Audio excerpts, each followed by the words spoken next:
Assalamualaikum warahmatullahi wabarakatuh. Sebelumnya, perkenalkan kami dari PT Saratex Indonesia ingin menyampaikan hasil proposal kami.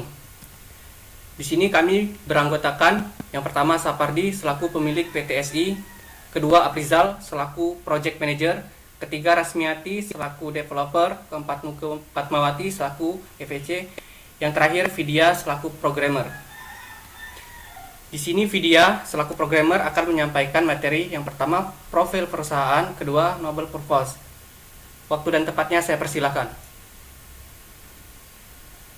Oke, terima kasih kepada moderator yang telah memberikan kesempatan kepada saya untuk menjelaskan profil PT Saratex Indonesia. Nah, di sini PT Saratex Indonesia ini berdiri pada 19 September 2019. Perusahaan ini bergerak dalam bidang pelayanan data server. Lokasi perusahaannya terletak di kawasan industri MM 2100 di Jalan Irian Barat, Blok JJ 019. PT Saratex Indonesia ini menginginkan dunia yang lebih aman agar tingkat keamanan data server lebih terjamin. Dan layanan data server hanya dapat diakses oleh orang yang berhak untuk mengakses layanan tersebut. Perusahaan ini berperan untuk meningkatkan keamanan server karena menyangkut privasi seseorang maupun privasi sebuah lembaga atau perusahaan. Meningkatnya kasus pencurian data di dunia internet juga menjadi salah satu latar belakang pentingnya sebuah keamanan server. Dengan itu, maka kami mendirikan PT Saratex Indonesia agar klien mempunyai keamanan server yang sangat terjamin. Novel Purpose dapat membantu klien dalam mengamankan data server dari ancaman kejahatan di dunia digital.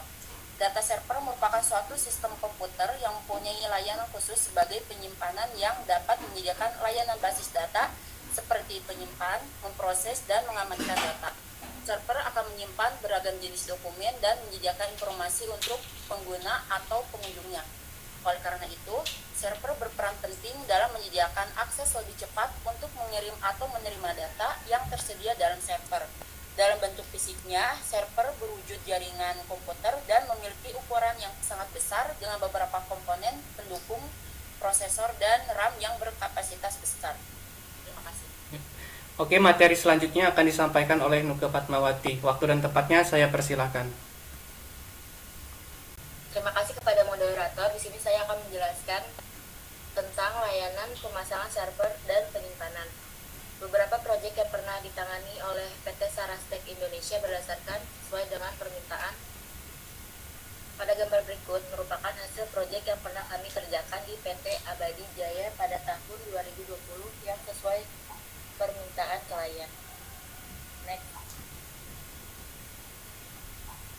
Lalu sumber daya. Yang pertama, sumber daya anggota tim PT Saratex Indonesia dan peranan penanggung jawab, yaitu yang pertama ada Sapardi sebagai sponsor atau pemilik PT Saratex Indonesia. Yang kedua ada Aprizal Ardiansa sebagai project manager, posisi sebagai project manager. Yang ketiga ada Rasmiati Nuraini sebagai anggota tim yang memiliki posisi sebagai developer. Yang keempat, Nuke Fatmawati, anggota tim, posisi sebagai EPC. Yang kelima ada Vidya Erlianti Tampu Bolon sebagai anggota tim, peranan sebagai posisinya sebagai programmer. 2. Sumber daya proyek. Perkiraan biaya yang akan dikeluarkan oleh PT Saratex Indonesia untuk proyek ini yaitu sebesar Rp21.514.350.000 termasuk biaya hosting dan domain. B. Ruang meeting untuk koordinasi proyek. Selanjutnya, Terima kasih Nuke Fatmawati. Selanjutnya, materi selanjutnya akan disampaikan oleh Aprizal Ardiansyah. Waktu dan tempatnya saya persilakan. Di sini saya akan presentasikan tentang rencana kegiatan dan penggunaan anggaran. Lokasi rencana pekerjaan yaitu pada kantor pusat PT Data Infra bersama Persero. Rencana kegiatan yang pertama, ruang lingkup spesifikasi server compact 15 unit server compact Phoenix dengan spesifikasi minimum terdapat dalam proposal. Yang kedua, ruang lingkup dan spesifikasi server. Berikut adalah penjelasan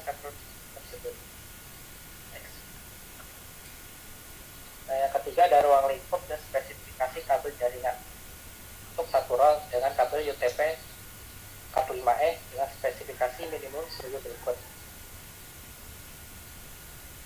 Next. Yang keempat ada ruang lingkup dan spesifikasi konektor RJ45 30 piece dengan konektor RJ45 45E dengan spesifikasi minimum sebagai berikut. Next. Yang kelima, ruang lingkup dan spesifikasi generator set cadangan daya 1 unit generator set IG 150V 105 kV atau setara dengan 120 kW silent PV silent type dengan spesifikasi minimum sebagai berikut. Next. Jadi total penggunaan anggaran yang pertama kan terdapat blok server Netherix sebanyak 15 unit dengan harga satuan 1.200.000.000, harga total 18 miliar. Yang kedua ada rack server APC sebanyak 3 unit dengan harga satuan 25 juta dengan harga total 75 juta.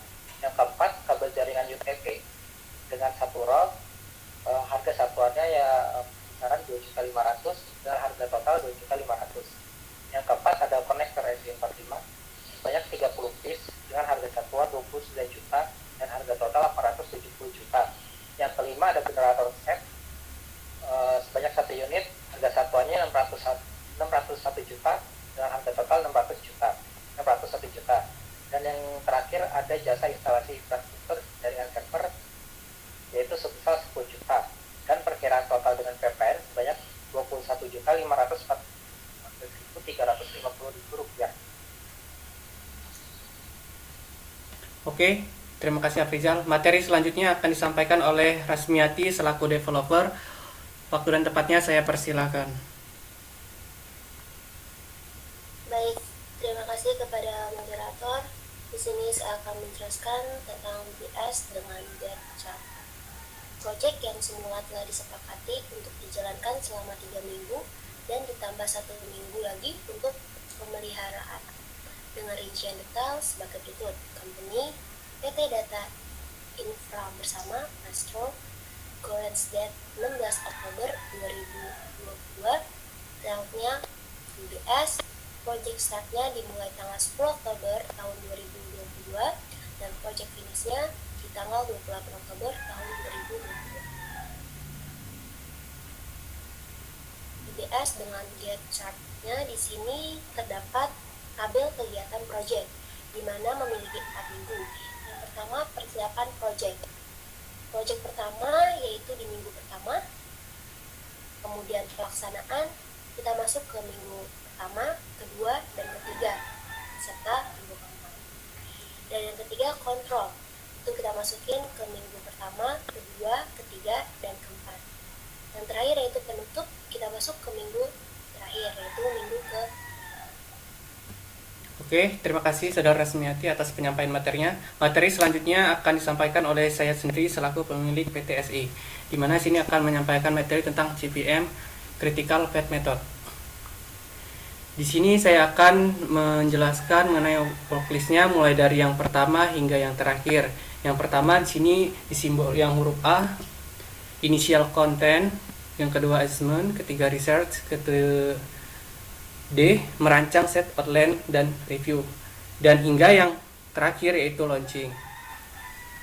Kurang lebih seperti inilah ilustrasi dari CVM yang kami buat mengenai project ini. Terima kasih atas perhatiannya. Kurang lebih saya ucapkan wassalamualaikum warahmatullahi wabarakatuh.